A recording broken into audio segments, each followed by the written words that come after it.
Hello. Hey, John. Hello, how are you? Doing well. How are you? I'm doing well, thank you. Get my camera adjusted there. Oh, there you go. I wasn't sure if you were using your cell phone. Have you sometimes No, people do that? It's like you see yourself in your phone normally, right. but then it's like it's like talking to my parents or something. I see their bottom half or their top half or something. Right. Exactly. Yep. Well, thanks for joining. Oh, thank you for having me. I'm excited. Yeah, we're excited to have you. Your background's really interesting. It is. Life is I've seen a lot of life, right? Yes. Yeah. How did you end up finding out about this program? So I'm at Morehouse School of Medicine right now in their Masters in Biotechnology program.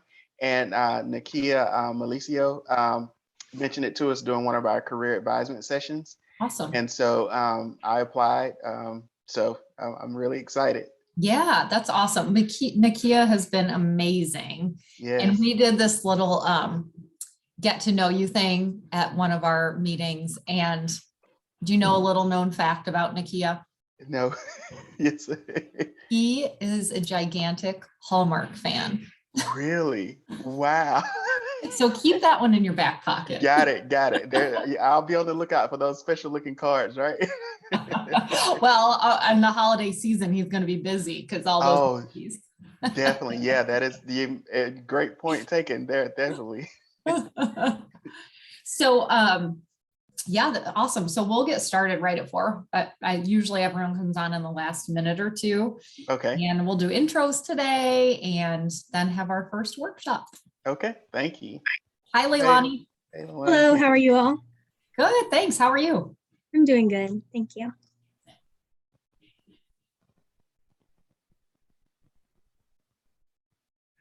All right, I'm gonna open up my tracking and see who's responded. Can you guys hear hammering? Nope. No, okay. No good. hammering. No.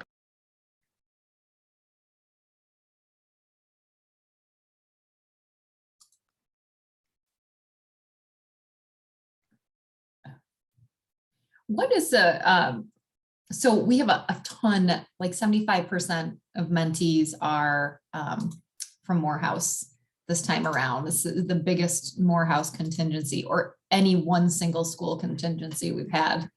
So that's really excited. What virtual format do you use at Morehouse?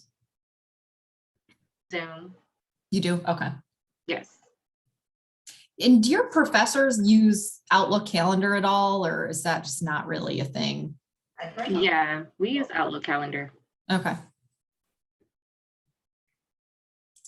Hi, Madison and Hi. Darylyn. Welcome.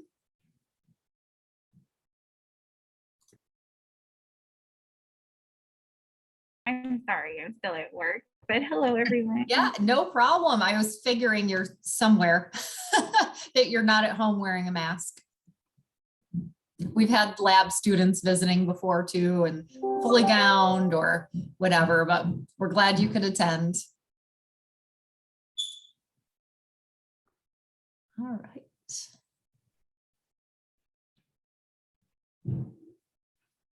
Okay, is it Kyria? Did I say- Kyria? Kyrie.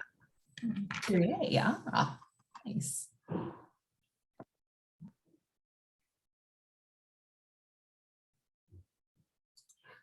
All right. Well, I'll give everyone one more minute till 4:01, but I'd like to get started on time and we'll do that moving forward, especially this round, everyone's joining a little bit earlier than our workshop coordinator, just so we could do intros before she arrives. But in the future, we'll definitely get started right on time.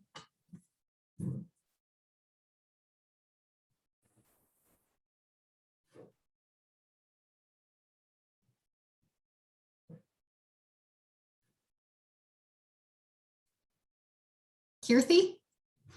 Kirthi, did I say it right? Yes.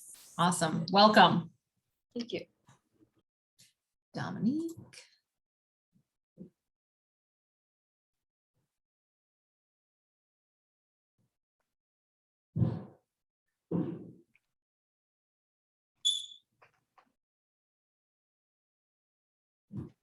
Hey, Dominique.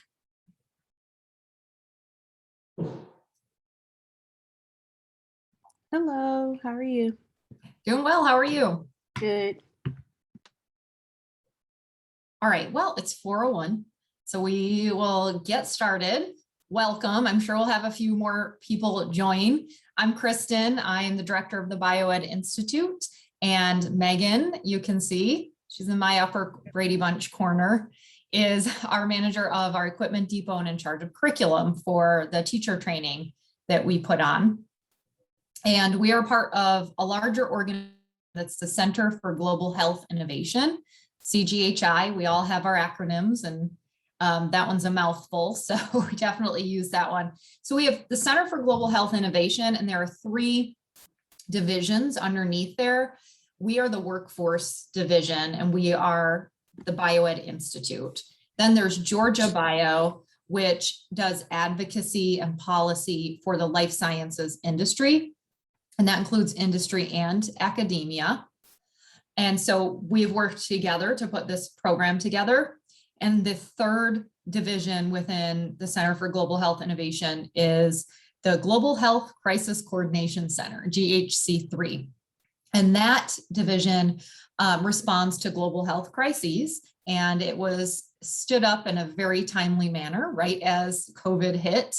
Almost 2 years ago, and they kind of work in tangent with the CDC and complementing what the CDC would have to kind of go through more red tape to do. So the example I like to give is when we were in COVID and all the tests were going through CDC and it was too much to handle, and Quest and LabCorp started handling that. GHC3 was part of helping make that happen.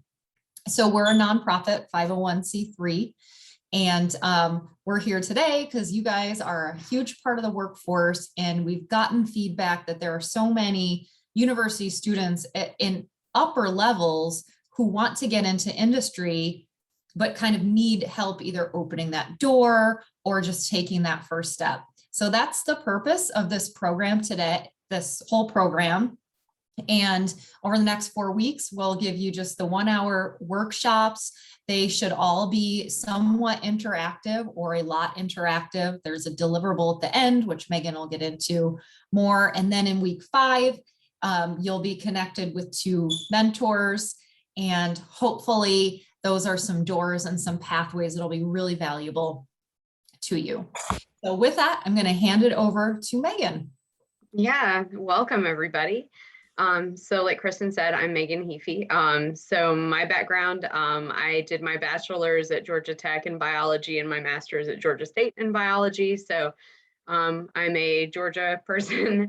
And in between, I taught high school chemistry and biology and did some college teaching as well. So got a little bit of the educational background, and I'm happy to help you guys with any of the resources that we talk about with the professional development and getting your resumes and everything ready and getting you ready to go into industry. So we'll do, I guess I'll go over expectations first, and then we'll wait and see if a couple more people join us before we do introductions. So I sent you guys an email. You should have gotten that with basically the details. And we'll follow up a little bit more about expectations of what happens with the mentors once we get closer to that mentor kickoff date. So let's see. So first off, please try to attend all 4 of these professional development sessions. One of the main benefits is that you guys get to interact and ask questions and network with each other too while you're here. Try to make it. If you can't, just let us know. We will be recording these and posting them. If you have found our website, and I can post that in a second, or Kristen can find it, the mentor program website, we have all of the recordings from the last 2 rounds of sessions. So last spring and then in the fall. So you're welcome to go back and watch those professional development sessions too. We kind of have been alternating between resume and CV. It's always important, but kind of hitting different points each time and with different presenters. So everybody has a slightly different view. So you can check those out. Please, like you guys do, have your cameras on if possible. And you can either shout out your questions throughout or feel free to use the chat. So all of our presenters are familiar with Zoom, and we'll check that, and we'll be checking too and shouting at them if needed. So at the end of each session, maybe right after, I'll send out an email saying thank you for attending. And I'll include the link for a form to submit your deliverable for the session. So this time it's to revise your resume or CV, whichever one you've been working with most is fine. And then just detail kind of some of the changes that you made. So, and that will be due before next Tuesday's session. And so same thing until the last week, like I said. Yeah, so what else? Oh, so we'll send out the mentor information probably by the third session, and then you'll have about a week and a half to go through that, look at the different mentors, and then select your preferences for who you would basically rank them. So who you would most prefer, and we will try to get you kind of your highest preference as possible. So I like it's like a little puzzle, and I play with the grid. So I try to get you guys the highest ones possible. Let's see. And then before we have the kickoff meeting, we will introduce the mentors. So I'll probably do that the day before. And then after the mentor kickoff meeting, you guys will be responsible for contacting those mentors and then setting up your different appointments with them. So we will touch on that later for sure. So I see we've had a couple more people join us. So we can go ahead and do introductions. So, and I'll pop that in the chat. So you can just tell what your name is, your school and degree, or if you're already working, where you work and what your job is, and then just what you'd like to get out of this program. So I'll go around and hopefully catch everybody since this is a small group right now. We'll start with John. Hello, my name is John Holmes. I'm currently a graduate student in the Master's in Biotechnology program at Morehouse School of Medicine. I look to get out of the Georgia Bio program some advice and vision in terms of anticipation of all the various offers I'll be getting once I get completed with the program. Awesome, thanks, John. Leilani. Hi, my name is Leilani Johnson, and I am a current graduate student at Morehouse School of Medicine, also in the Master of Biotechnology program. And kind of like John said, just wanting to get some direction in where I can go after this degree, some one-on-one with people actually in the industry, as well as resume prep and, leadership. Awesome, thank you. Is it Keandra? Yes, it is Keandra. Obviously I'm Keandra. I am also a student, graduate student at Morehouse School of Medicine. Currently obtaining my PhD in biomedical sciences and a master's in clinical research. And what I hope to obtain from this program is building more of my professional brand and also finding more direction in what I potentially want to do in industry. Awesome. Madison? Hi, I'm Madison, fourth year PhD student in neuroscience at UGA. I am really excited to get some direction on how to even start applying to jobs in industry. There's so much focus on academia that I really have no idea where to go from here. So I'm looking forward to it. Awesome, we're glad to help. Darylyn? Hi, my name is Darylyn Patterson. I am at Morehouse School of Medicine obtaining my master's in biotechnology. I'm currently a STEAM lab teacher for K through 8th grade. And I am actually career changing, so I put in my 30 days. So I am focusing more so in data science, and I am kind of looking for more guidance as to how to actually get into that. And yeah, just a little bit more guidance about that. Awesome. Thanks. Kyrie? Yes, my name is Kyrie. I will be attending Morehouse, the biotechnology grad school program to get my master's in the spring in a couple months. I'm currently working in the industry. I do testing with endotoxin and bacterial phages on like medical devices and things like that before they go out. So I'm currently working with that. I think my next steps and what I want to get out of this is to kind of see what my other options are as far as industry work. I did research in undergrad, things like that, and all of the different like fields within biotechnology that I could be opened up to. Awesome. Jade? Hi, everyone. I'm Jade. I'm a third year dual degree PhD in biomedical sciences and master's of clinical research student at Morehouse School of Medicine. And I hope to gain, I guess, just more insight on professional development, like how to maintain a network, a professional network, as well as how to solidify my career interests so that I can really obtain my career goals. Awesome. Dominique?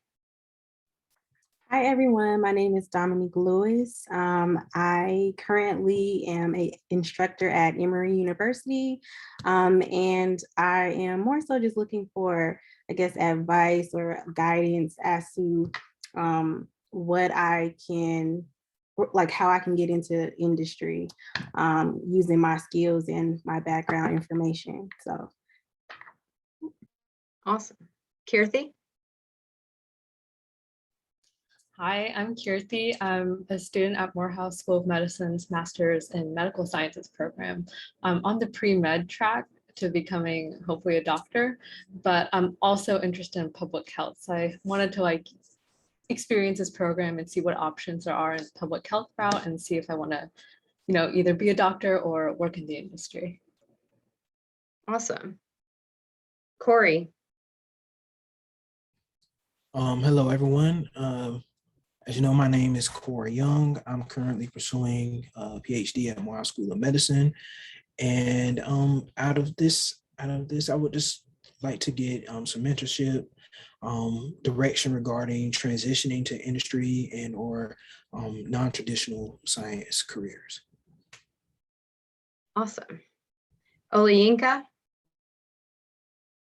Yeah, hello everyone. My name is Olayinka Adebayo, and I'm a physician scientist at Morehouse School of Medicine. So I had my MD degree, and after residency, I'm currently in a dual degree program at Morehouse School of Medicine. So Masters of Science in Clinical Research and PhD in Biomedical Sciences, and currently physician fellow at Johnson & Johnson. So I'm in this position to kind of build more professional development in biotech industry in Georgia area, and also to sustain a professional development program here. Thank you. Thanks. And Latika? Hi, everybody. I'm Latika. I'm from Georgia State University, pursuing my PhD in 4th year, and I'm here to strengthen my network in tech transfer and IP law. Awesome. Great. Well, it's great to meet everybody. And like I said before, feel free to network with each other too. If you haven't already started a LinkedIn, you can do that and start adding each other and go from there. We will definitely circle back to that in one of the sessions and really emphasize that, but feel free to start reaching out that way. Thanks. Oh yeah. Yeah, so I was just gonna put in there because a lot of, I've heard just in these introductions, but also in your registrations, that you're just not really sure what's out there. And of course, in the healthcare and biotech field, that's changing all the time. So I'm just going to start popping in some resources for you guys to look at different descriptions of different careers. Innovate Bio is the first one I just put in there. I think, did I put it in? You put Innovate. Yes, yeah. I see it. Okay. And I'll throw in some more. So Innovate will start, it'll give you some very entry level positions, and you may find that you are qualified for some of those entry level positions where you are. And where there's a great benefit to that is, think about any place that you've been, and so, or maybe you've traveled, you've experienced a certain restaurant or a certain type of music or a concert. When you then read about it or you're studying it, you are placing yourself there. You've got context. And so your learning is going to be automatically much more deep. So I like to bring that up because if you are wanting to work a little bit or needing to work a little bit, there are well-paying jobs in fields that you can dip your toes into right now and see how you like it, get experience on your resume, because oftentimes it's like, yeah, I want 1 or 2 years of experience, but it's entry level. Well, how do you do that? So now's the time to maybe get that part-time position and dip your toes into the water.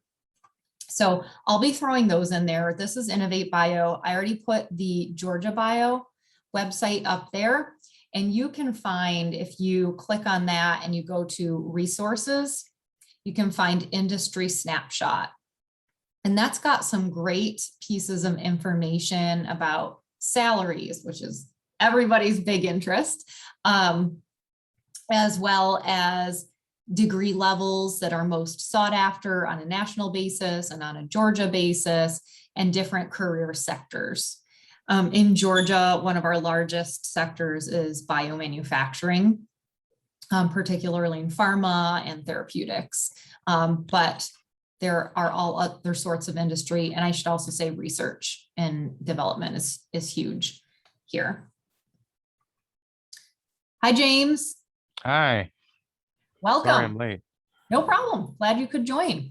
So we just went through just overall expectations, which we'll send a follow-up email on.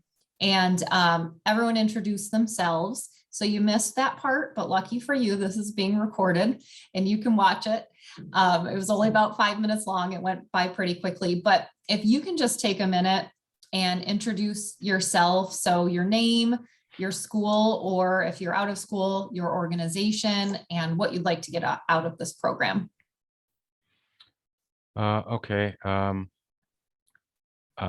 James Washington. I'm a research administrator and staff scientist with the Cardiovascular Research Institute here at Morehouse School of Medicine, but also supporting pharmacology and the physiology departments. Mentoring is important to me because I actually started my career in health administration. And I remember the frustrations I had in actually having a mentor sort of steward me through the process.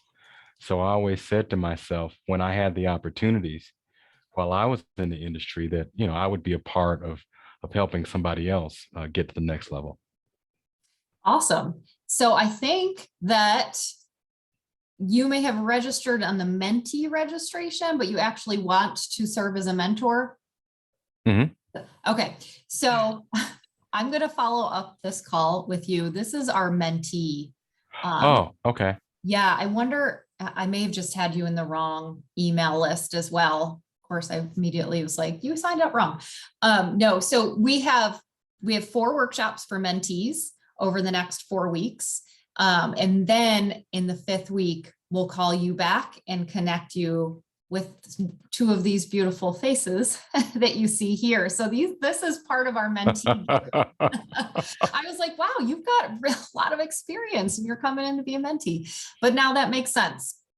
Okay. So I'll touch base with you after this call, but Okay. you just bought back another hour and 15 minutes of your evening. Oh, okay, cool. But thank you so much for signing up. I appreciate that. Oh, and no problem. And for the early introduction. Yeah. Okay. All right. Have a great afternoon, everybody. You too. Thanks. Thank you. Awesome. Yeah. All right. Well, we've got another mentor. Perfect. All right. So the next activity before we get started with our speaker is I'd like you each to think about 3 careers in the field you're pursuing. So that can be very general. And just from something as general as a doctor of medicine, or you can get to something really specific. So think of 3 careers, pop them in the chat, and don't peek at what anyone else has written. Could have everybody write it and then hit enter at the same time. We could. Let's do that. And there's no right or wrong answer. We're just going to explore what's on everyone's mind, not trying to trick you or anything like that.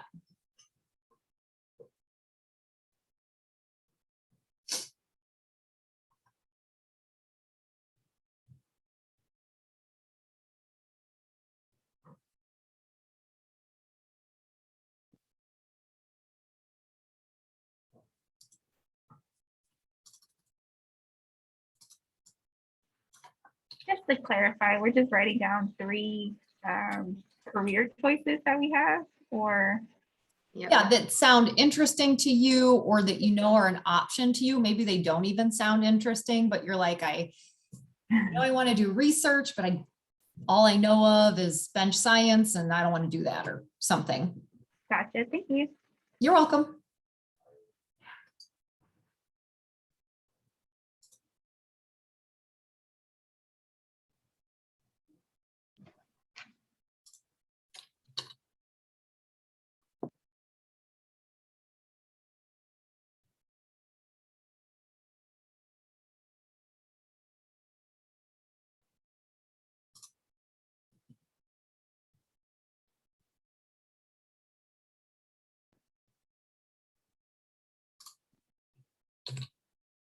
Oh, we're already throwing them in. All right.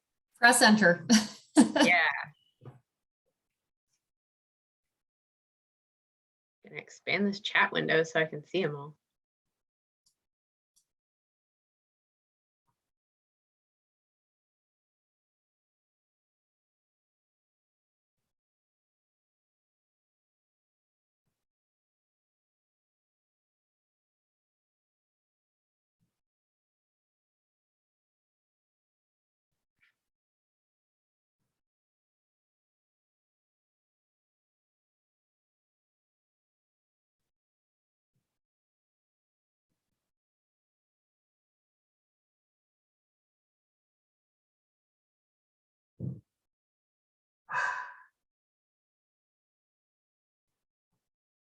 Geraldine, you are definitely going for a career change. Yeah. Is it COVID?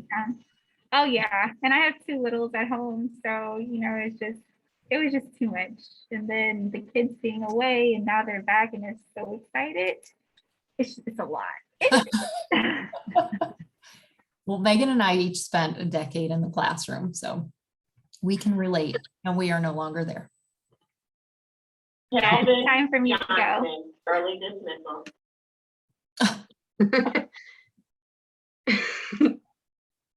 So really interesting. So you guys will just take a couple minutes to look through here and just speak up if you, and you can private message if you are a little bit more shy, and to ask about what any of these positions are, and we can discuss them a little bit.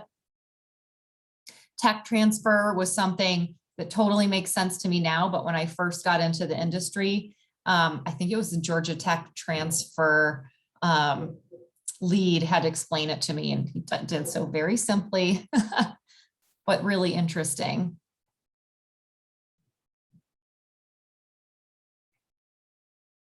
So I'm seeing a few MSLs or medical science liaisons, and I'll point out before I forget, we have 2 career panels coming up, and now that you guys have registered for this program, you can be on our mailing list unless you just say I don't want to be.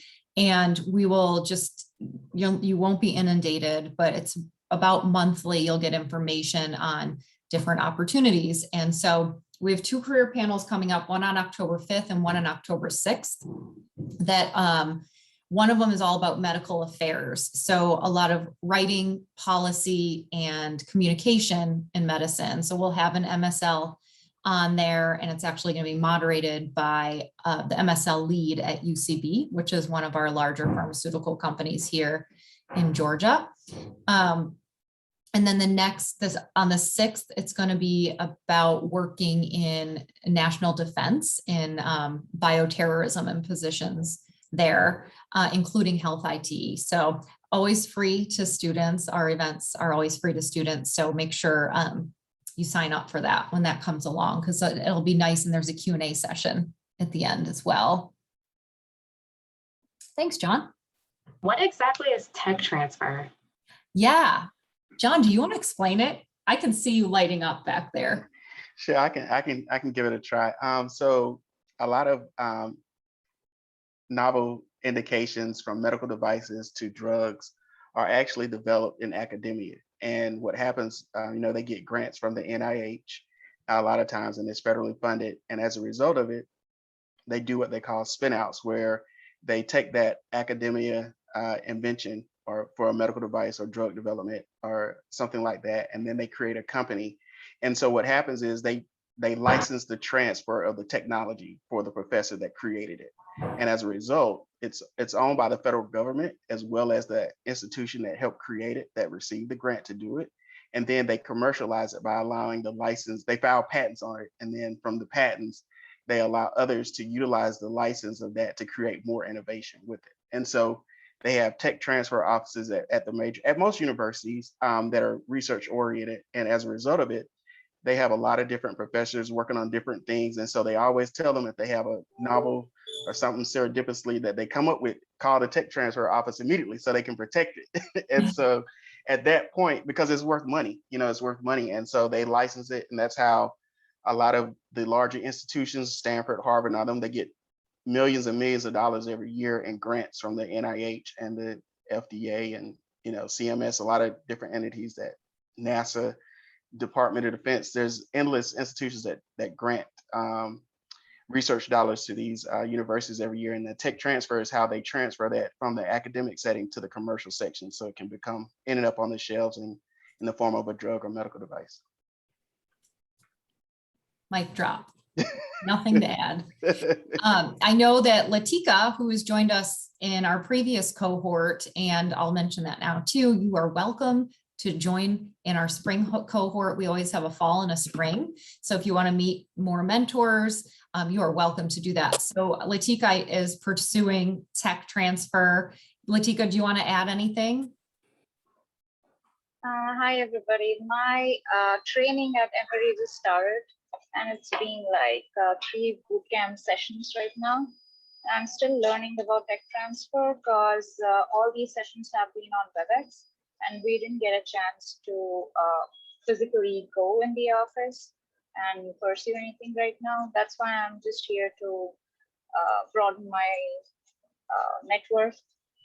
And let's see if there are more people, because there are less jobs actually in tech transfer. That is what I have realized, because not all universities have a big enough tech transfer office. For example, GSU itself, from where I belong, we have just 2 people working in the tech transfer, because it all depends on the PIs. If the PIs are not creating innovations and inventions which can be suited for market purpose, or which are just for academia or for publication, then that particular university will have a very small OTT, that is Office of Technology Transfer. And sometimes most universities don't even have one.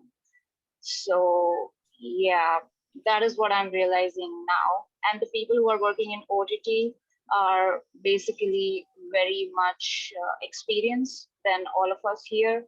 So obviously there are less openings, because only those people know what they're doing, and most of them are lawyers or licensed professionals. So they want only licensed people over there. So yeah, you have to go to a university which have many faculties which are doing stuff like innovation and making some inventions and spin-offs. Thank you. Yeah, there's a lot of law involved, and oh man, if you're interested in law and you're obviously interested in biotech, to combine those 2 things is highly valuable. And we have a lot of law firms, we have a lot of IP law firms So intellectual property, IP, that will do exactly what John and Latika were talking about to protect that intellectual property. So whether it's tech transfer from university research or it's from a private institution and some sort of invention, that's another great opportunity to pursue if that's ever been of any sort of interest to you. Yeah. All right. So we'll go ahead and get started with our workshop for today. So joining us is Catherine Gartrell from CryoLife. She's the talent acquisition specialist there. So as a reminder, today's session is about your resume. And so your deliverable will be to submit the revised resume or CV just before next week's session. So with that, I will let Catherine go ahead and take over. So welcome and thank you in advance. Thanks for having me. I appreciate it. So like she said, my name is Catherine. I am the talent acquisition specialist, one of the talent acquisition specialists for CryoLife. We are a medical device company that specializes in cardiac devices. We have two sides of our business. We have a tissue side, and then we have our manufactured medical device side. And so, yeah, today I'm going to talk all about resumes. And just from the recruiter perspective, so that you guys have it, your resume is incredibly important. It's the first thing that the company is going to see about you, potentially outside of your LinkedIn profile. And so having a resume that looks sharp and is able to appropriately articulate the things that you are capable of doing is incredibly important. So without further ado, I'm going to share my screen and we will jump in.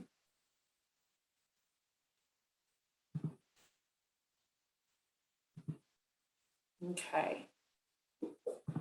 So I'm going to start off with a poor resume.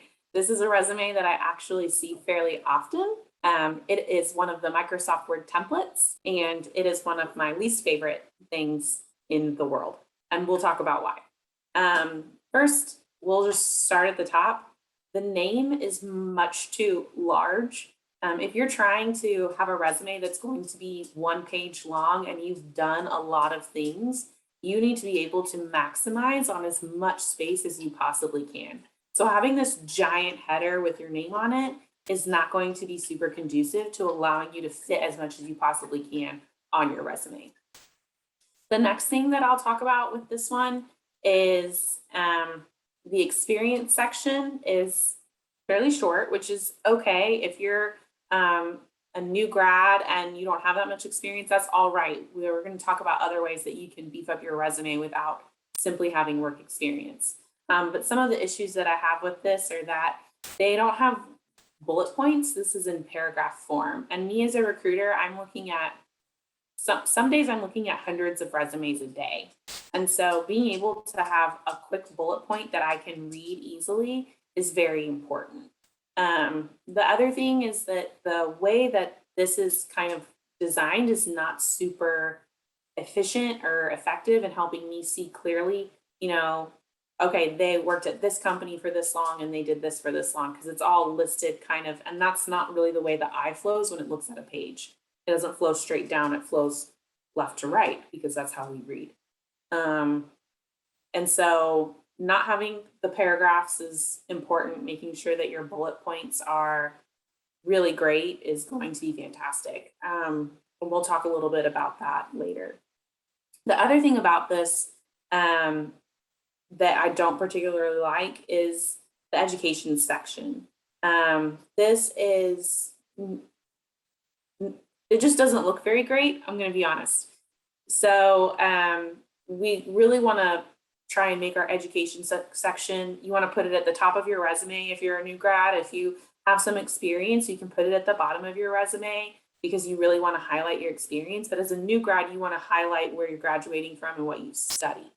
And then you'll go into your work experience after that. The last thing about this resume that really bothers me is references upon request. That's just a waste of time. You don't need to put that on there. We're going to get to those references in the interview process. So you don't need to put that on your resume. Another thing that's lacking in this is the skills section. There isn't one. And this is going to be really important when we're trying to determine what you're capable of doing, is knowing, like, do you have Excel skills? Do you have MATLAB? Are you familiar with MDR? Are you familiar with FDA regulations? So being able to have a skills section that can highlight all of those technical skills that you have is very important. And we'll talk a little bit more about that section later as well. So then I have another resume that is just not my favorite resume. And this is one that I pulled from the internet. So here we go. Sally's sad, and she should be sad because this is a sad resume. This one is a little bit better. It does have an objective, which is fantastic. This little figure in the side we can do without, of course. Having an objective is important. It allows me, obviously, I know that your objective is to find a job. So please don't put, my objective is to find a position with your company, because I know that otherwise you wouldn't be applying to the role. So instead, having an objective that specifically talks about what you want to do in your career is going to be much more effective. For example, my objective is, and it's kind of my personal just statement, which I really enjoy using, is that I help companies find entry-level talent through partnerships with universities. So I'm looking for a company that's going to allow me to utilize my skills in building relationships to find that company, that entry-level talent that they're looking for. One of the things about this resume that's not particularly great is it has an objective and a summary. We don't really need that, minus the fact that both of these sentences are just not great. Education, work experience, it's just, there's so much white space on this resume. We want to fill up your resumes as much as possible. We want the least amount of white space that we can possibly have.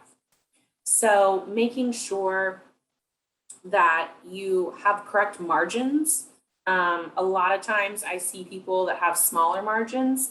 Feel free to take your margins, not completely to the edge, but have narrow margins so that you A, have more space in your resume to add more things, and B, so that you also are able to add as much as possible. I just did a resume critique this last week, actually, for a student who was having a hard time fitting everything that she wanted to on her resume. And part of the reason for that was that she had these really large margins that just didn't allow for a lot of space to expand. And so once I showed her how to make her margins bigger, she suddenly had this huge chunk at the bottom of her resume where she could add all of the things that she wanted to add. So making sure that your formatting for your resume is good is very important. And the formatting for this is just not very great.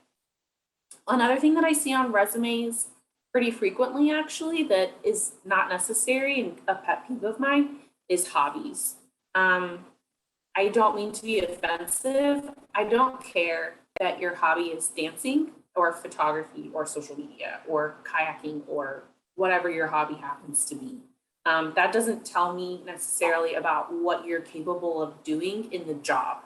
So, and that's what your resume is for. It's to express how you're capable of doing the job that you're applying for.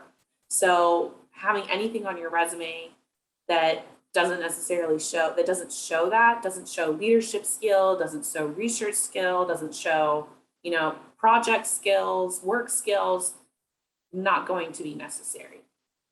We will talk about how you can showcase community involvement or involvement on campus, which is all really important. And so we'll talk about that in a little bit. So 2 resumes we've looked at already, both not great, but both actually resumes that I see pretty often.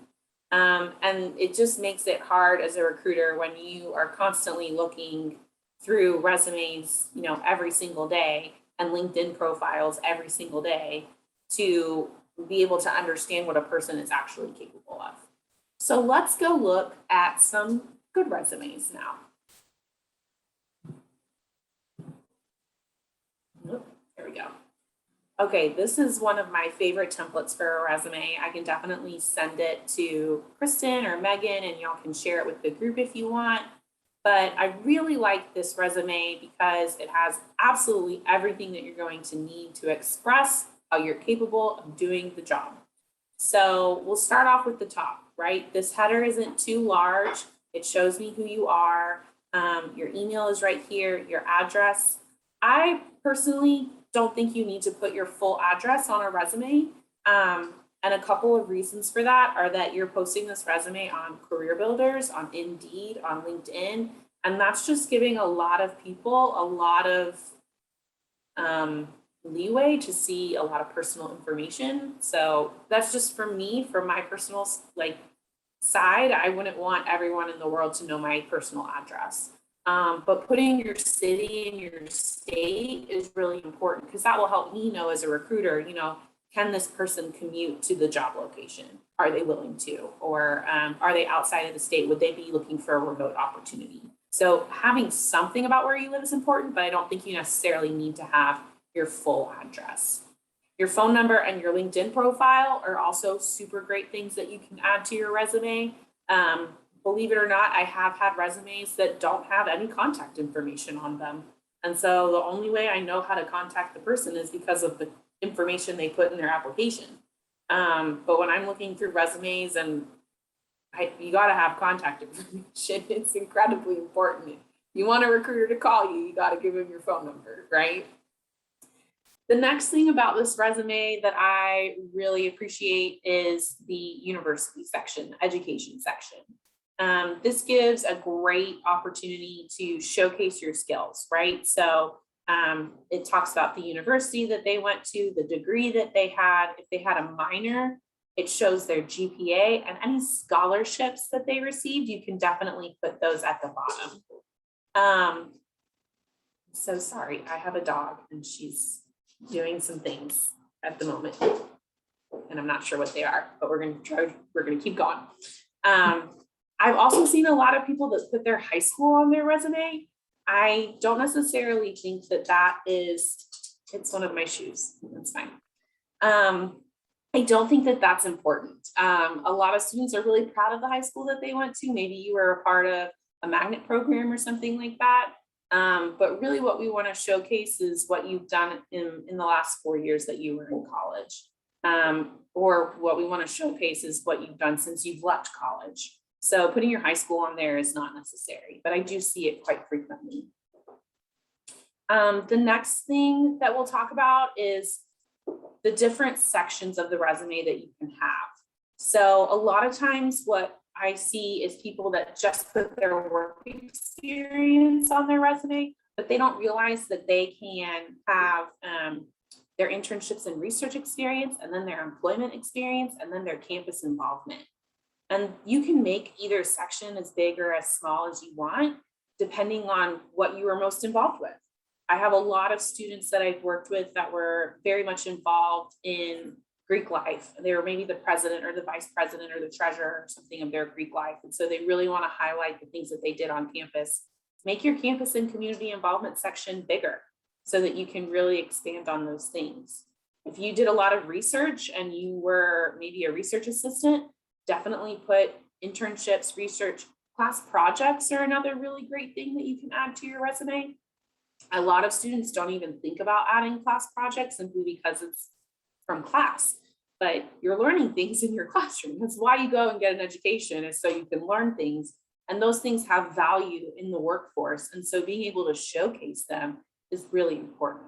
And that's something that I always love to hit on when I am doing resume critiques or working with students or giving a workshop is, no matter what kind of experience you've had, it has value. And so you can definitely showcase that value in a specific way. A lot of times I run into students who are like, oh, I'm just looking for a job. I don't really know. I don't have that much. I'm just willing to learn. I don't really have that much to offer. And I'm like, no, this is the wrong way to market yourself. Don't do that, please. You have value and you have things that you can add. And it's just about learning how to showcase them to the world. That's what your resume helps you do. So a couple of formatting things that I want to point out about this resume is, again, these small margins that we have. These are fantastic. This resume doesn't have a lot of white space. It's very full. The bullet points are very excellent. When we're doing bullet points, one of my pet peeves on bullet points is if you write a bullet point and it has like 2 words on the next line or 1 word on the next line, please try and make your bullet points as concise as possible. So that you don't have that one hangover word. Another thing that I'll point out is that this has, you know, the company name, and then underneath it, it has your title in italicized or italicized. And this is just really easy to read, right? Because we go from left to right. So I see Kennesaw State undergraduate, and then I come straight over here, Atlanta, Georgia. These are the dates. Perfect, lovely. And then I can go and quickly read these 3 bullet points and know exactly what this person was able to do. I am not a science person, so I kind of made up these bullet points / stole them from other resumes that I saw that were good. So if they don't make perfect sense, that's probably why. But some things to note about bullet points is we want to make sure that they are as concise as possible, but as packed full of information as possible. So 3 things that I'll touch on real quick. The first one is making sure that your action word at the beginning of your bullet point is a very strong action word. So design, conducted, led, coordinated. These are words that show that you have leadership skills, that show that you were able to really take charge and lead. And so we need those strong action words at the beginning of our bullet points. The next thing about bullet points is we need to know the why behind the bullet point. A lot of time I see bullet points that say led research for blank program. Well, that doesn't really help showcase what all you actually did. So, right, you led a program for this specific group that resulted in saving blank company X amount of dollars, or showcase, or that you know, ended up having these results. And because of that, the company was able to make these changes. So make sure that you have a good why behind your bullet point. Because having these really short ones that are just led project, led supervised, 6 people, coordinated, it just makes sure that you have a why behind it. And then finally, making sure that you're having as much quantitative data as possible in your bullet points. So if you saved a company $200,000, that needs to be in your bullet point that you did that. If you worked with 6 people, if you led a team of 6 people to achieve, you know, these goals, you need to put that in there. That shows that you have the capability of leading a lot of people. Leading a team, like led a team to, that's not showing exactly how much leadership skills you're capable of. Did you lead a team of 2 people? Did you lead a team of 3? Leading a team of 10? You know, what exactly does that look like? So being as specific as possible with numbers and with a why is going to be really important for your bullet points. And so we've covered a lot of different things. We've covered the internship and research experience, your job history, any campus involvement. And then we're going to come down here to the skills section. And for the skills section, you can have a couple of different categories of skills. You can have language skills and technical skills. But you can also have, a lot of times when we're talking about skills, I think that's my remote. When we're talking about language skills, or when we're talking about skills, we talk about soft skills and hard skills. So soft skills, think of as communicating, being able to manage conflict, being able to, I'm so sorry, I need to, if this is my remote, I need to go grab it. One second, I do apologize. So I'll pop in here too, and I have a little bit of experience and background in recruiting for healthcare roles in skilled nursing facilities, for therapists, physical occupational therapists, and then for home healthcare nurses and coding. And so I've looked at a lot of resumes as well. And sometimes that skills section, just to make it stand out, you can highlight it and add a little bit more sparkle to your resume, because one is going to look quickly for those hard skills, including any certifications you have. So if you have taken a good manufacturing practices, GMP course, put that on there. Industry wants that, especially if you're working in bench work or in manufacturing. So I would definitely, and Catherine may get to this, but I would definitely take a look at other resumes. There are thousands, millions of resume formats online, and you can pick what you'd like. But you can also pick what you don't like. And what you can see in this one here is it's so easy to read. If you're going to scan and you're going to catch someone's attention, they're going to look at your degree and they're going to look at your experience really quickly, then maybe your skills. So you want that to be very easy for the eye to catch.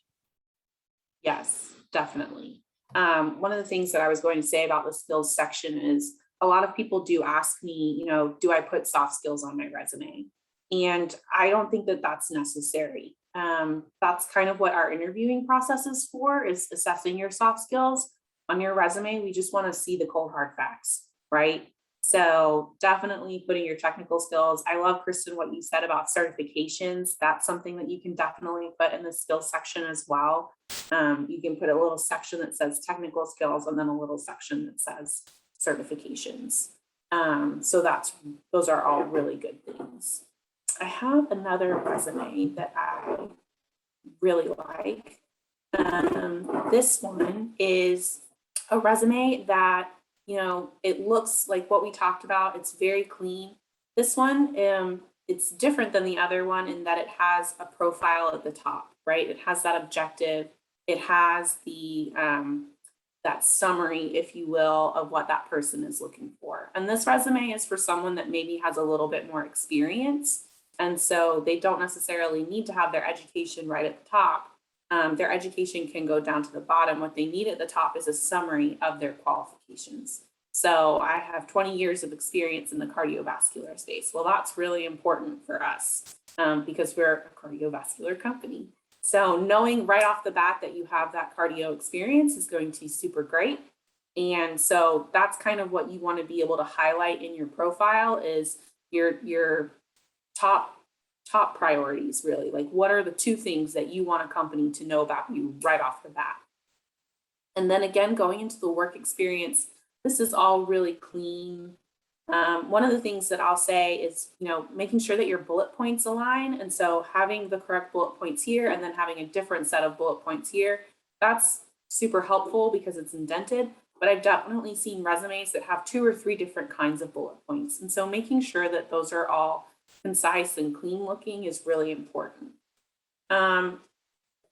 Another thing that I'll say is please check your spelling, check your grammar, make sure, you know, if you're trying to showcase what you're capable of, making sure that your resume is top notch is going to be incredibly important. And that means showcasing that you have attention to detail. So is there a comma where there shouldn't be? Do you have periods on some bullet points, but not on others? Do you have, you know, poor grammar? Do you have a lot of spelling errors? Those things are all going to be really important as well. And then for this one, he does put his education at the bottom. This resume is 2 pages. So if you have more experience, if you've been out in the field for a little bit and maybe you came back to school, you know, having 2 pages isn't the end of the world. If you are coming right out of college, you need to have 1 page. Sorry, not sorry. I've seen resumes from college students that are 3 pages long, and it's simply because they don't know how to write a good bullet point and they don't know how to format correctly. So making sure that your resume is 1 page long. If you are one of those people that has more experience, it can definitely be 2 pages, but still making sure that it's quick and concise and easy to read. So that is all that I have in terms of lecture right now. So I'd love to take questions from the group if you guys have any. We have some that are in the chat that you pegged some of them already, so that's awesome. But let's see. So one about date format. What do you think is the best date format? I like I like the format that's in this one, honestly, you know, month, year to month, year. Awesome. And then let's see, somebody said they attended a workshop where they said, don't list Microsoft Office as a skill. So are there certain things that should be avoided in the skills section? Mm-hmm. I know, I don't really think so. I think that's going to be a personal preference, honestly. I personally like to see, I maybe don't put Microsoft Office, but maybe put Excel, PowerPoint, and Office, you know, or Word, because the Microsoft Office suite encompasses a lot of different things. So if you just put Microsoft Office on there, I mean, you could have experience in a lot of different things. So I think highlighting those specific ones is going to be important. I think also whatever you're pursuing makes a difference as well. So if you are pursuing data science and you're advanced at Excel, including pivot tables or throw out some things that you know are a really advanced level, and is going to tell a resume reader that you have a transferable skill set to be able to pick up other types of software platforms and mathematical platforms easily, then you put that in there. I would imagine, you know, back 20 years ago when I was applying for an entry-level job, it was something to have used the Microsoft suite and have that skill set. Nowadays, it's like being like, oh yeah, I do social media. I'm all over Facebook. And most young people are like, okay, you're under a rock. That's the same thing really, I think, with Word. And depending on, again, who you're applying for. So let's say if you're going to work with a startup company, oftentimes you will wear many different hats in a startup company. So for a startup company to see that you do have an advanced level of Excel and you also are advanced in presentations, either with PowerPoint or Canva, and you're apt at using Publisher or something like that, that kind of shows them versatility. Whereas if you're going for a bench position, Publisher and PowerPoint is not going to matter. Excel may. So think about, again, like the use of your space and what's going to be most important for that position that you're applying for. Then I'll follow that up with one more thing, is you don't need to tailor your resume necessarily super specifically, in my opinion. Catherine can get to that, but always have a base resume that you can go to, and then you can kind of make changes from there. Yeah, I would definitely agree with that. Having a base resume is really,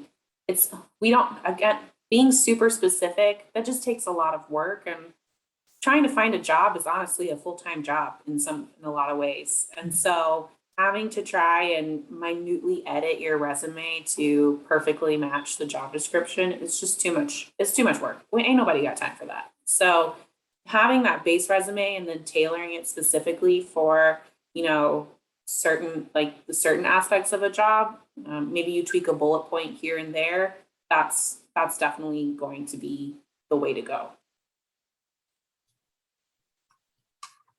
Awesome. So another question in the chat was, should we come up with an objective or a profile if we're still trying to figure out a career path? You know, that's a great question. I don't think it's necessary, right? When we looked at, I'm gonna go back to my Becky Biomed right here, right? She doesn't have an objective, she doesn't have a profile. So, but her resume still looks fantastic. And I think that's what matters. You know, when you're coming out of college, no one is expecting you to know exactly what you're planning to do for the next 20 years. So having an objective isn't necessarily that important. And we also all know what your objective is. It's to get a job. So I don't necessarily think it's that important. But I do like this idea of the personal statement. You know, and what I pointed mine to earlier was that I help companies find entry-level talent through building relationships with universities. And so if you have, you know, kind of an idea of what you want to do, you can do a personal statement. but I don't think it's necessary. I'll add to that too. So next week, this is about paper presence. Next week is going to be your online presence. And we have someone coming in from Dale Carnegie that's actually going to help you guys formulate your personal statement, which also could be termed as your elevator pitch. And it's also going to have another use on your LinkedIn profile as well. So you guys can start thinking about that, maybe write up a draft as you're redrafting your resume, or just get your brain juices flowing to think about what is unique about me and what really floats my boat. Like, what is my driving passion? And that's what can catch somebody's eye and what really comes through the paper and more than just ink. Definitely. So we also have, if recent, should we add shadowing experiences? Definitely. Yeah. You can put that under internships. You can put that under group projects. You can put that under campus involvement. But shadowing is definitely, especially depending on what field you're going into, shadowing can definitely be really important.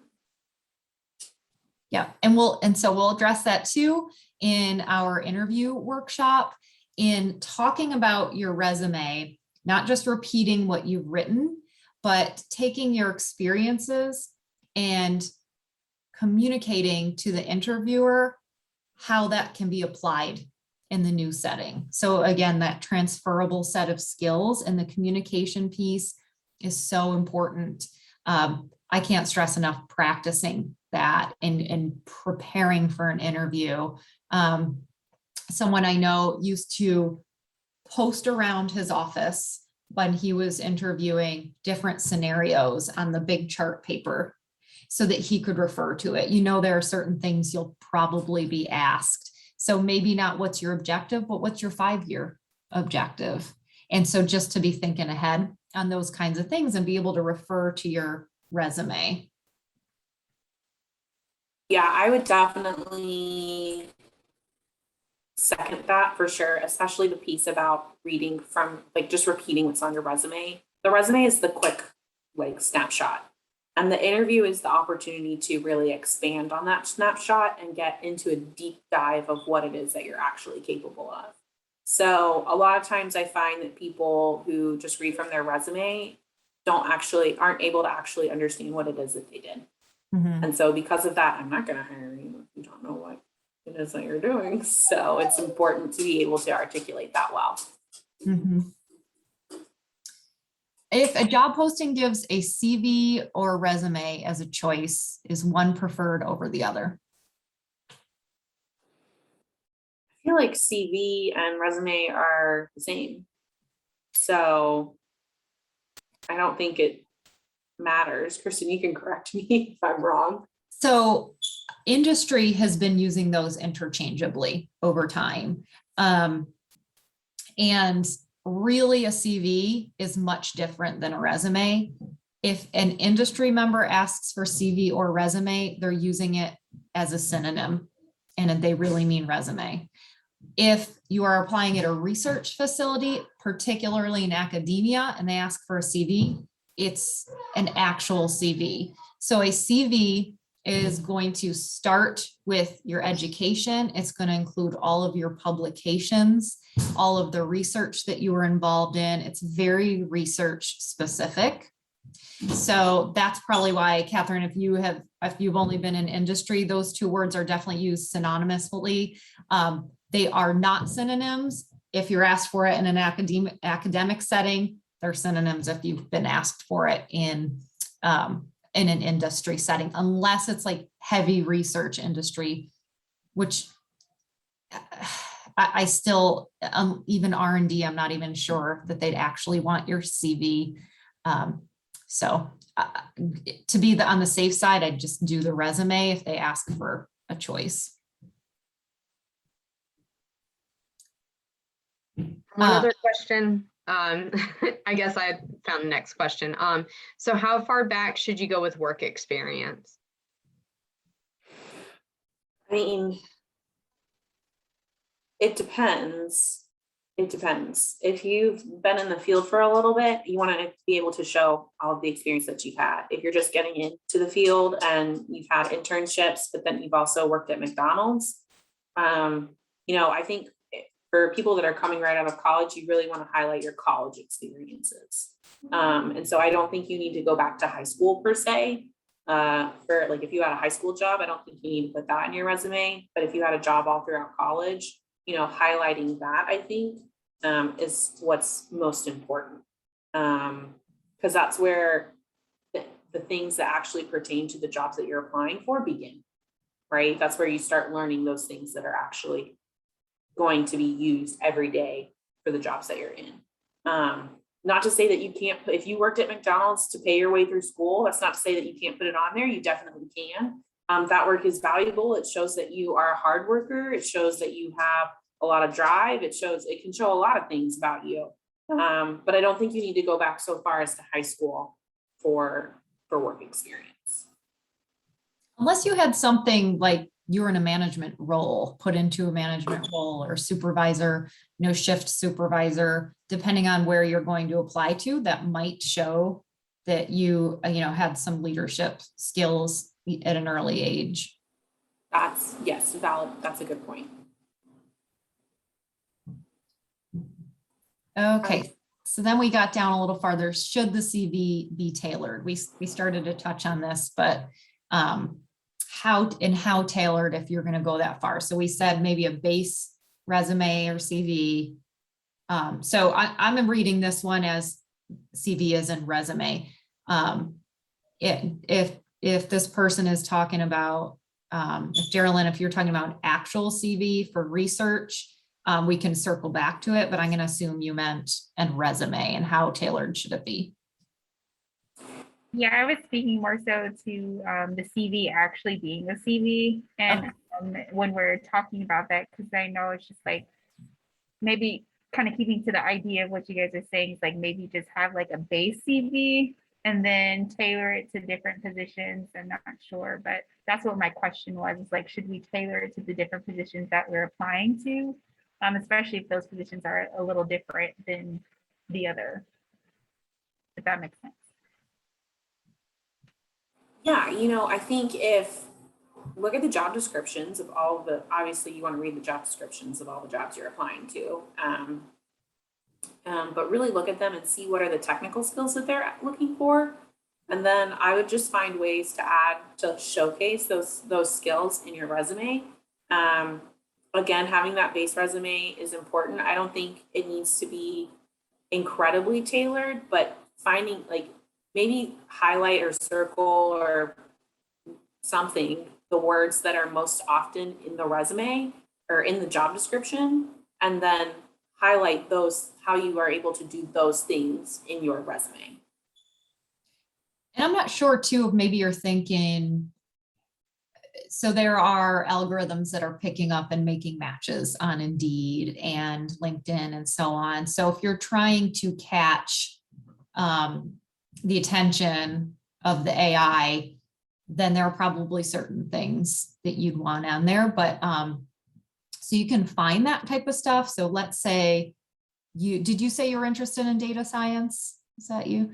So look at different data science openings and see what constantly comes up. And if that's something you do have experience in, then make sure you have some of that verbiage in your resume. If you're talking about a CV, because you're going into academic research or you're going to be writing grants, unless you have a ton of publications and research experience, then you might have like a short version CV and a long version CV. But I'm guessing that you don't have a ton at this point in your career, especially since you've been in school. If I'm wrong, then I'm sorry. But if you have like 3 pages of publications and research, then you probably want a short version and a long version. Otherwise, just include it all on an actual CV, not resume.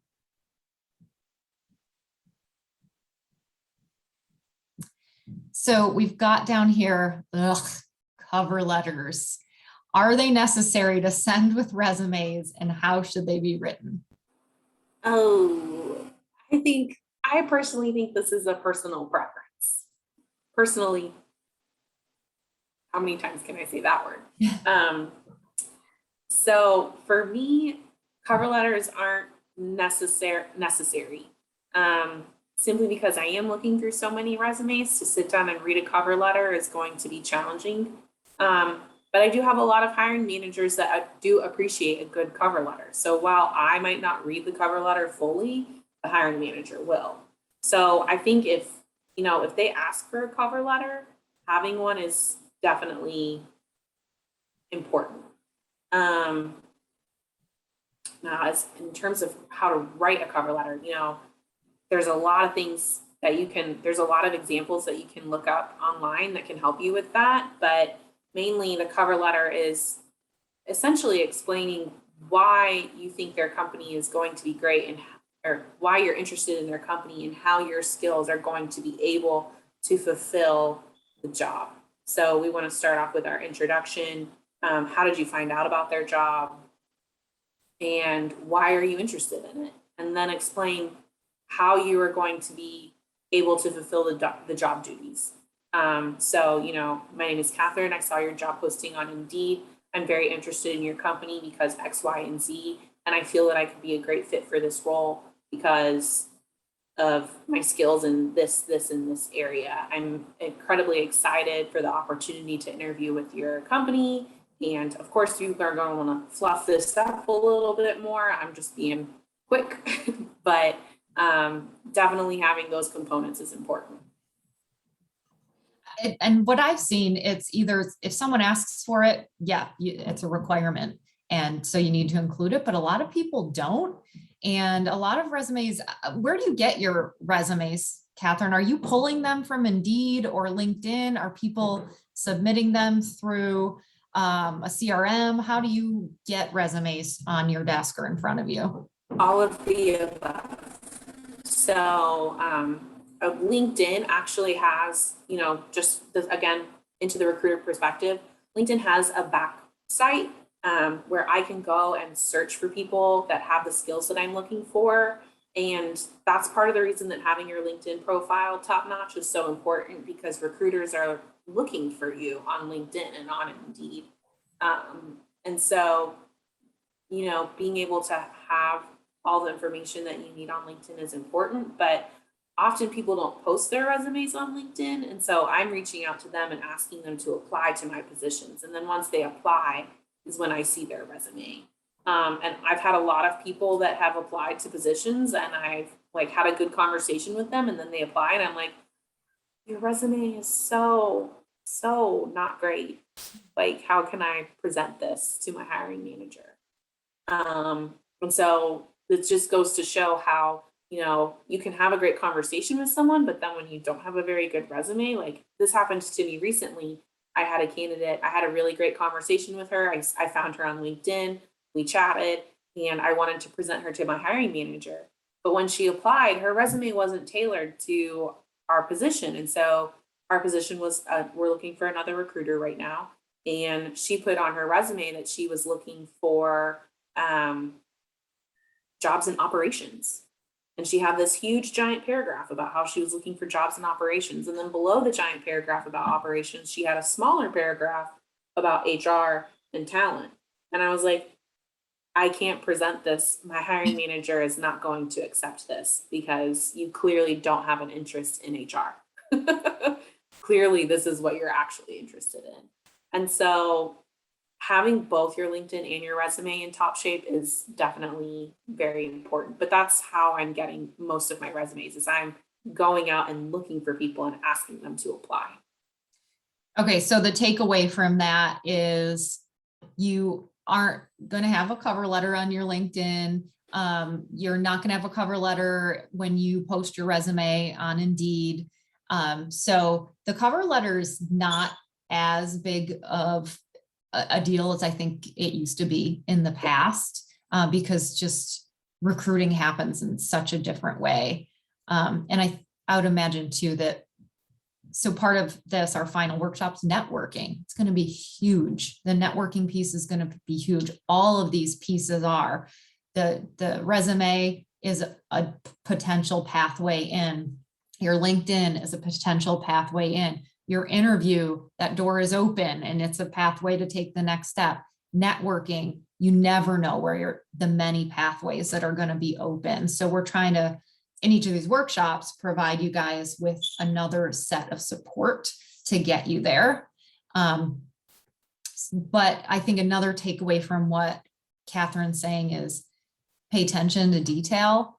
You know, that she had that great conversation, and obviously that person had an old resume and she could have switched around that paragraph or taken the operations paragraph out. So what I've done for my resumes in the past is I have this base resume, and then I'll do a little underscore and write the company I'm writing it for, or write the position that I'm writing it for. So if it's for, this is your MSL resume, this is your data science resume, and you know that it's tailored.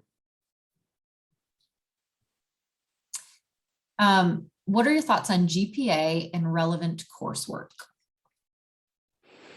Yeah, you know, as we talk about beefing up your resume, if you find that you're struggling to fill up the white spaces, definitely add your relevant coursework, because that lets me as a recruiter know what you're studying. And so then I can know, okay, well, this, and this course is transferable to this part of the job. So you can definitely put your coursework on there.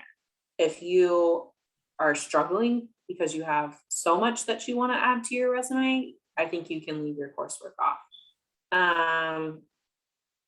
I would definitely add GPA, you know, especially if you're applying to any sort of development program that a company has. A lot of times those programs have GPA qualifications. And so having your GPA on your resume is important. And I also have had some hiring managers that, you know, have said, you know, we want a new grad and we want them to have this specific GPA or higher. Like, we don't want anyone lower than that. So I think it's definitely valuable to have your GPA on your resume. But then for coursework, you know, it's a give or a take depending on where you're at in your resume building process. And then kind of connected to that, should we only include most recent education? For example, should we keep undergrad university if we're pursuing or finished a graduate school program? Yeah, put all of your education on there. You know, if you have finished your undergrad and you're currently working on your master's, say that you're currently working on your master's. If you have finished your master's, definitely still put your undergrad on there. Because if you've gone to a prestigious school, like, that's going to be important. And also it's helpful to know what your undergrad was, because then I can get a complete picture of what your knowledge base actually is. Oh, Kyrie, I see your hand raised. Yeah, it was actually, I think, on a previous question, to follow up, just rewind. Where would be your favorite place to get resumes? Because oftentimes I see them cross-posted on multiple sites. And so as someone that is applying, I'm like, is Indeed like more hoity-toity, higher class than LinkedIn, or vice versa, those types of things? Like, which one would you necessarily recommend if it's like cross-referenced, or is there a preference? I don't have a preference per se, both. Why not both, right? If you mean you're trying to find a job, get your resume out there to as many places as possible. So I don't think it necessarily matters on which site. I do use the different sites for different things, because not everybody, like some of my higher level positions, those people aren't going to necessarily be on Indeed, but they are going to be on LinkedIn. So it just depends. Okay. But if you're just looking for a job right now, like, get your resume out there to as many places as possible. Career Builder, Indeed, LinkedIn, Handshake, if y'all are familiar with that. But even like applying per se, because I know a lot of times you can put in an application multiple places or on different websites. So even if I put my resume on all websites and they're able to contact me, if I find a position that I want to apply to, should I only be applying to submitting one application, if that makes sense? That, I don't I understand don't the understand the question. question. Sorry. Wait, because I've noticed that the position can be on Indeed. It can also be the same position on LinkedIn. And if I'm applying, putting my resume, my application, all of that in, is there a preference for the application? Should I be putting out multiple applications? I feel like that type of thing. No. What will end up happening is, well, I would apply to one site, not several. But with a lot of positions and with CryoLife, you know, we redirect applicants to our website.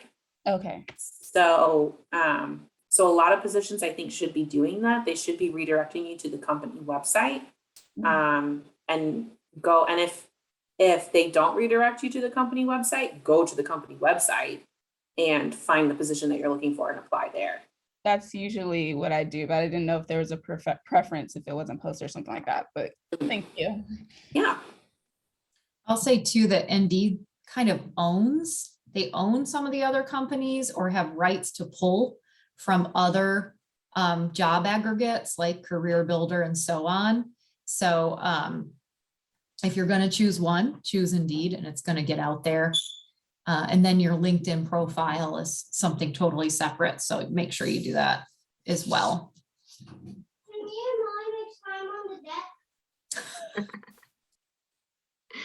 The coworkers, they're interrupting. All right. So what if we've been out of college for a decade or so?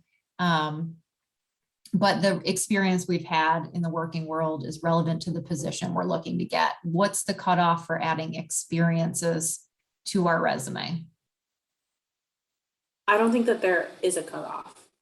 Then if experience is relevant to the position, put it on your resume. And you know, if you've been in the workforce for 10 years, having a resume that's more than one page is not going to be the end of the world. So don't be afraid of not putting something on your resume because it has to be a specific length.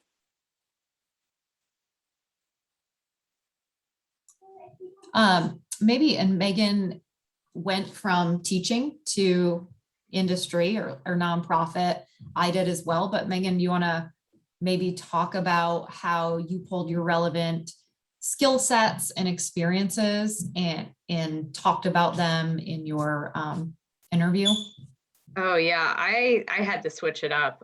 So as a high school teacher, I taught like 3 different subjects and, you know, worked with students, worked with parents, worked with other teachers, etc. So yeah, I'm like trying to think back on my actual interview. So like for my position now, I run our equipment depot. So I take in supplies from companies across the state that are life science equipment. And then I give those to schools to use in the classroom. So it's tying in the fact that I was in the classroom and I know what the curriculum looks like and where teachers can incorporate things. And then I have the lab experience working with the equipment, so I can identify the equipment as I pick it up and then get it to the teachers. So I know I really kind of focused on that, you know, I've seen both sides of the equation, having worked in labs and worked in the classroom. So just trying to pull all those different things, find some link and make it work, basically. Perfect. And we'll talk about that too with your experiences in at the university. And Catherine touched on this, your group projects, those are simulations of real life. So just knowing how to communicate that and knowing what that applies to. Project management is a huge skill in industry, especially in sales, in marketing. You have done projects before. You've probably used some project management tools. You'll be able to speak to that in your interviews. So to allude to that on your resume can be valuable. Yeah, and then those like class projects and things that you guys do in laboratory classes, those count as experience. So like Catherine was saying, it's okay to put the group projects and the, you know, multi-week lab experiments that you're doing for a class on your resume. And, you know, that also counts toward experience. So when they say they want like 1 to 2 years experience, that's still part of that experience. So don't be dismayed and think that you don't have 1 to 2 years of experience, because you guys have been in classes, you've been doing labs and lab work and all the analysis that goes with that. And so it's completely relevant, and don't get scared away. Okay, we have a couple more questions. One is, how should we handle gaps in employment? And is it a gap in doing any?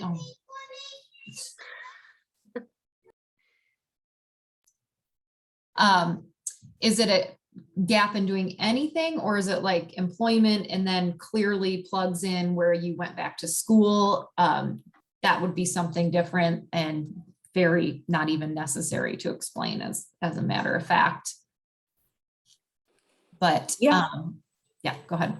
Yeah, I think, you know, I've seen resumes that have had people that that have a gap in their employment, and they say, you know, took off time to like raise my kids, you know, or they have a gap in their employment and they say, you know, took time to care for aging parents. So I definitely think that you can, you know, insert some of those things into your resume so that people can see them. And if you choose not to do that, someone's going to ask you about it in your interview. And so you can definitely talk about why you have those gaps in your employment in your interview. Gaps for me aren't a deterrent. If I see someone with gaps, but they have the right experience, I'm still going to call you and talk to you because I need to fill this job. So, you know, and we can talk about what those gaps are and go from there.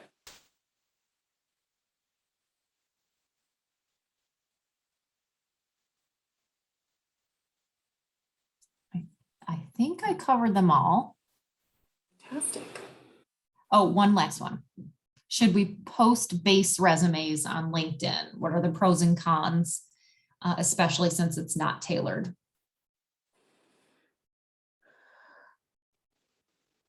Honestly, LinkedIn should be your resume. So I don't think you should be your base resume. So I don't think you need to post another base resume on your LinkedIn. If you're doing your LinkedIn correctly, it should work as your base resume. So I don't think that that's necessary. Also, when you're posting your resume, you're posting a lot of personal content on a very public place. So it's not just recruiters that'll be able to see your resume, it's everybody. And they'll know your phone number and they'll know your email address. And if you put your home address on there, they'll know that too.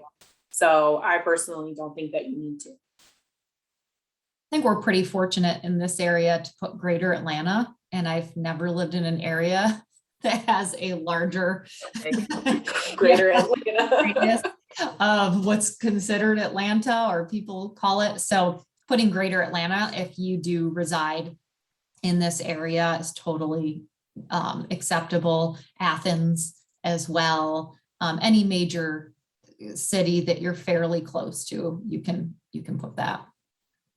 Leilani, you have a question? Yes, it's kind of to go off what we just talked about as far as posting your resume on LinkedIn. Can you guys hear me? Yes. Okay. So I had an experience where I had it on my LinkedIn profile, and a recruiter DM'd me and asked me for my resume, and I sent them basically the same thing that was on the LinkedIn profile. And I'm just wondering if that happens again, are they looking for a more specific resume, or like, does that make sense? Yeah. So one of the things that I'll say is on the back end of LinkedIn that recruiters are using, I don't see your public profile. So I can't tell if you have your resume posted or not, unless I like click into your back end profile and then click view public profile in a separate thing. I can't see it. And when I'm sourcing hundreds of people in a day, trying to find the right person, I'm not going to every single person's public profile. So I think that's part of the reason that they asked to see your resume, is they just haven't looked at your public profile, but they were looking for the keywords in your profile.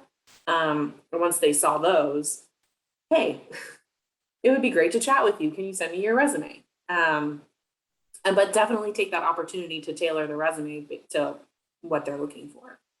Okay, just wondering how that worked on their end. Awesome. So do you guys have any other questions?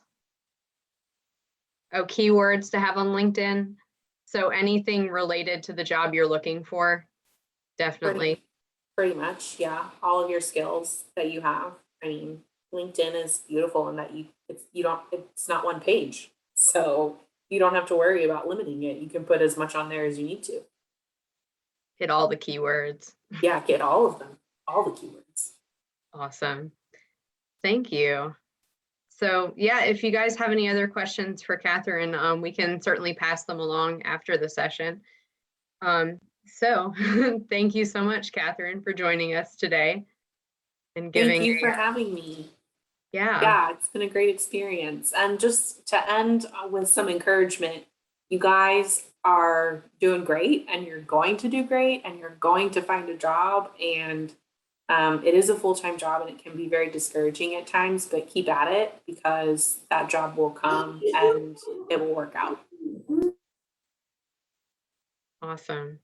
So after this, guys, even though your LinkedIn profile may not be up to par yet, and we haven't had our workshop on it, connect with Catherine.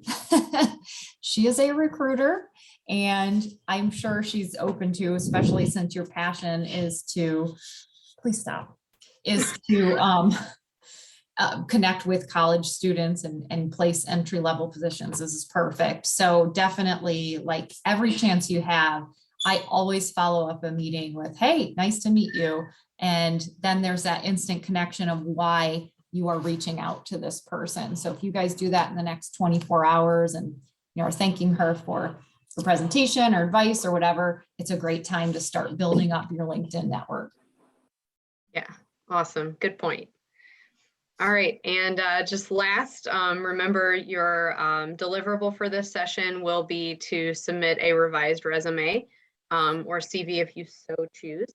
And I will send out a link for that probably in the morning at this point, as well as a recap of the expectations. So you guys have my email and Kristen's email for sure right now, so feel free to reach out if you need anything. Absolutely.